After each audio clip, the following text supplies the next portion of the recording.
एक तरफ महाकुंभ की दिव्यता, दूसरी तरफ अयोध्या में राम मंदिर प्राण प्रतिष्ठा की पहली सालगिरह। एक नए काल चक्र का उद्गम है। जय जय सीताराम। जय श्री राम का नारा और मिल्कीपुर में जीत का इकलौता सहारा। प्राण प्रतिष्ठा की पहली वर्षगांठ के शुभ संयोग पर योगी ने मिल्कीपुर को वो संदेश दे दिया जिसमें अयोध्या में हार का प्रायश्चित का मौका छुपा है। लेकिन योगी के इस दांव ने विपक्ष की बेचैनी बढ़ा दी है। मंदिर भाजपा का नहीं है ना, मंदिर कोर्ट के ऑर्डर से बना। लोग स्वयं अपने मोटिवेशन से जाएंगे, साल पूरा हुआ तब भी जाएंगे, लेकिन एक मुख्यमंत्री के रूप में अपना परफॉर्मेंस वो इससे नहीं बता सकते।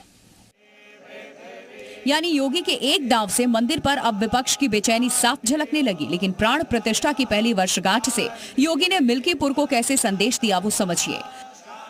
मिल्कीपुर इलेक्शन का ऐलान होते ही अखिलेश ने संभल को लेकर सरकार पर कई आरोप लगाए तो योगी ने राम मंदिर के जरिए हिंदुत्व का संदेश दिया।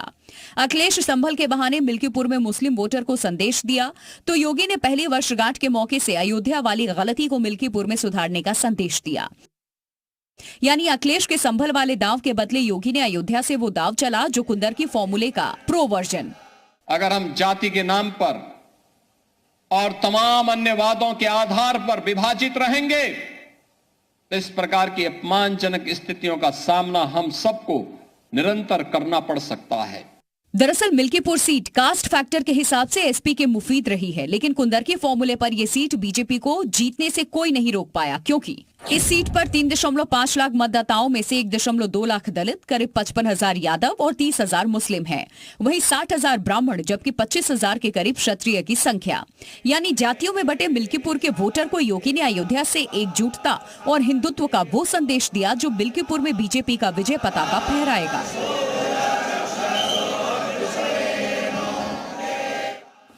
राम में अयोध्या, अयोध्या में गूंजता जय श्री राम। मंदिर की प्राण प्रतिष्ठा की पहली सालगिरह योगी के लिए ये दिन उतना ही अहम है जितना कि महाकुंभ की तैयारियां। अयोध्या में योगी के कार्यक्रम की शुरुआत रामलला के पूजा अर्चना से हुई क्योंकि एक साल पहले तिथि के अनुसार आज ही के दिन प्रभु राम दशकों बाद अपने धाम में विराजे थे।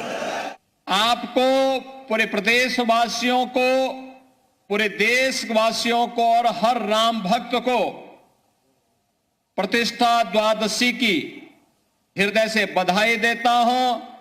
उन सबके प्रति, आप सबके प्रति अपनी मंगलमय शुभकामनाएं भी व्यक्त करता हूं।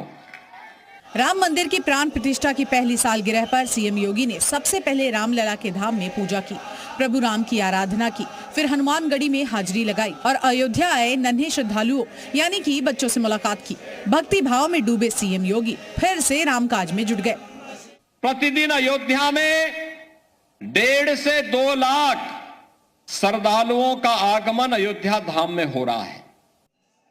इसमें कोई शक नहीं कि राम योगी को कितने प्रिय है। जैसे रामकाज के लिए उन्होंने बिन विश्राम विकास काम जारी रखे। आज से अयोध्या में कुछ उसी भव्यता से कार्यक्रमों का आगाज हो गया, जिसमें आज रामलला का महाअभिषेक हुआ, श्रृंगार भोग हुआ तो कल अनुराधा पौडवाल का भजन कार्यक्रम रखा गया है। जबकि 13 जनवरी को कुमार विश्वास राम महिमा बताएंगे और मालिनी अवस्थी लोक गीत गाएंगी। यानी अयोध्या की दिव्यता में कोई कमी ना आए इसके पूरे इंतजाम किए गए।